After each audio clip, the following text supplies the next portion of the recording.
આપણા હિન્દુ ધર્મમાં માતા પિતાની સેવા એ સૌથી મોટી પૂજા માનવામાં આવે છે.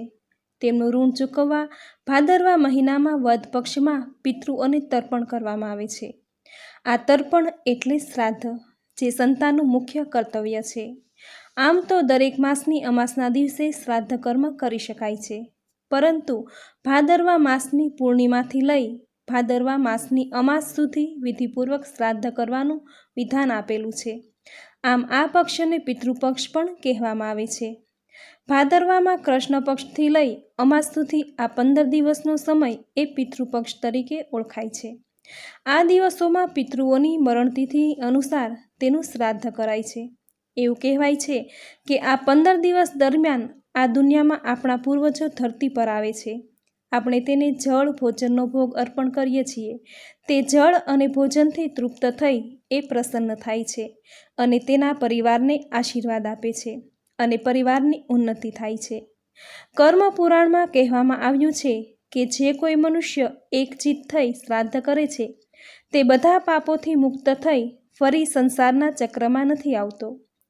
ગરુડ પુરાણમાં જણાવ્યા અનુસાર પિતૃ શ્રાદ્ધ કર્મથી સંતુષ્ટ થઈ પોતાના ગોત્રને આયુષ, પુત્ર, યશ, સ્વર્ગ, કીર્તિ, પુષ્ટિ, બળ, વૈભવ, પશુ સુખ, ધન અને ધાન્ય આપે છે. તેઓને ભાવતું અન્ન આપી તેમનો આભાર વ્યક્ત કરવાનું ક્ષણ એટલે શ્રાદ્ધ. પિતૃઓની તૃપ્તિ માટે શ્રાદ્ધ દરમિયાન પોતાના પિતૃઓની તિથિએ અવશ્ય શ્રાદ્ધ કરવું જોઈએ. શ્રાદ્ધના ભોજનમાં ખાસ કરીને શુદ્ધ સાત્વિક ઘરની બનેલી વાનગી બનાવવી જોઈએ. આ શ્રાદ્ધ દરમિયાન દૂધની બનેલી ખીર કે દૂધપાક બનાવવાનું ખાસ મહાત્મ્ય છે.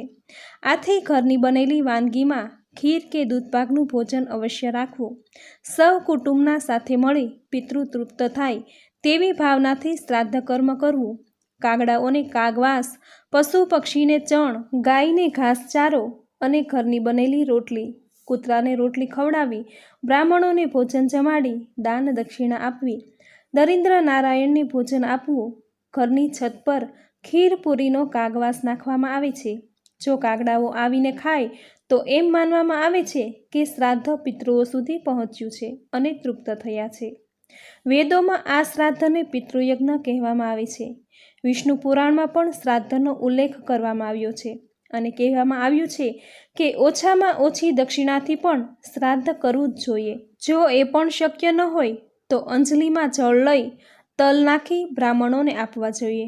જે વ્યક્તિ આટલું કરવા પણ અસમર્થ છે તેમણે પોતાના હાથ આકાશ તરફ ઉઠાવીને પિતૃઓ અને સૂર્યદેવને પ્રાર્થના કરવી કે હે પ્રભુ, હે સૂર્યદેવ, મારા પિતૃઓ મારી ભક્તિથી સંતુષ્ટ થાય.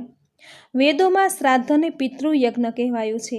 આ શ્રાદ્ધ તર્પણનો બીજો અર્થ માતા પિતા અને આચાર્ય ગુરુ પ્રત્યે સન્માન ભાવ રાખવો, સુસંતતિ ઉત્પન્ન કરવી, પોતાના સંતાનોને યોગ્ય શિક્ષા અને દીક્ષા આપવી, સંસ્કારી બનાવવા. આ સંસ્કારથી પણ પિતૃ ઋણ ચૂકતે થાય છે. કારણ કે પિતૃઓ પોતાના સ્વજનોને સુખી અને સંસ્કારી જોવે, તેનો વંશવેલો જોવે, આ જોઈ રાજી થાય છે અને પોતાના સ્વજનોને શ્રેષ્ઠ સંતાન, ઈચ્છિત વસ્તુ, તીર્થ, આયુષ્ય, આરોગ્ય અને ઐશ્વર્યની પ્રાપ્તિ થાય છે. ભારતીય સંસ્કૃતિમાં રહેલા 4 વેદો અખંડ છે.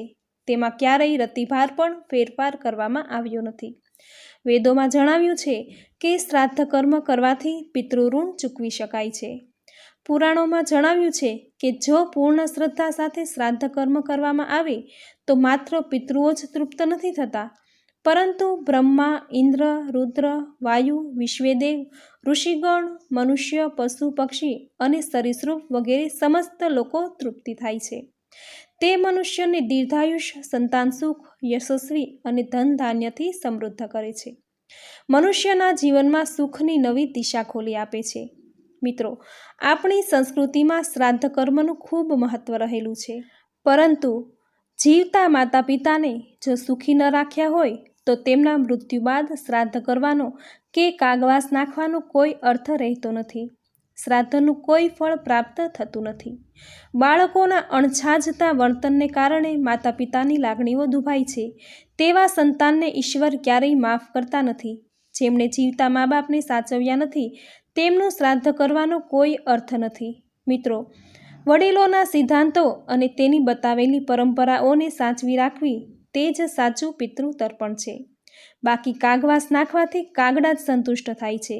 પિતૃઓને સંતુષ્ટ કરવા હોય તો તેમના બતાવેલા માર્ગ પર ચાલવું, તેમની બતાવેલી રીતિ નીતિનું પાલન કરવું જોઈએ.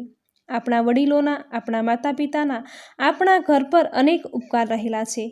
તેઓ સંતુષ્ટ થાય, તેમની લાગણી સચવાય તેવા કર્મો કરી આપણે તેમના ઋણમાંથી મુક્ત થઈ શકીએ છીએ. મિત્રો, આપણે પણ આપણા પિતૃઓની જેમ એક દિવસ જવાનું છે. સત્કર્મનું ભાથું બાંધી પિતૃ ઋણમાંથી મુક્ત થઈએ એ જ સાચું શ્રાદ્ધ છે. મિત્રો, આજની આ વાણી જો કડવી લાગી હોય તો માફ કરશો, પરંતુ આ વાણી અને શબ્દ એક ઓસડિયું છે. જેમ કડવા ઓસડિયાનો સ્વાદ ગમતો નથી, પરંતુ એ રોગ હરી લે છે, એવી જ રીતે આ કડવી વાણી ભલે કડવી લાગી, પરંતુ મન અને વિચારોને શુદ્ધ કરશે. મિત્રો, મને આશા છે કે આજના આ વિડીયોમાંથી તમને જરૂર કંઈક નવું જાણવા કે શીખવા મળ્યું હશે. તો વિડીયોને લાઈક જરૂર કરજો અને કોમેન્ટમાં તમારા મંતવ્ય જરૂર જણાવજો. સાથે જય શ્રી કૃષ્ણ કોમેન્ટમાં જરૂર લખજો. ચેનલ સબસ્ક્રાઈબ કરી બાજુમાં બેલ આઇકન જરૂર પ્રેસ કરજો. આવી જ ધાર્મિક ઘણી બધી માહિતી સાથે ફરી મળીશું. જય શ્રી કૃષ્ણ.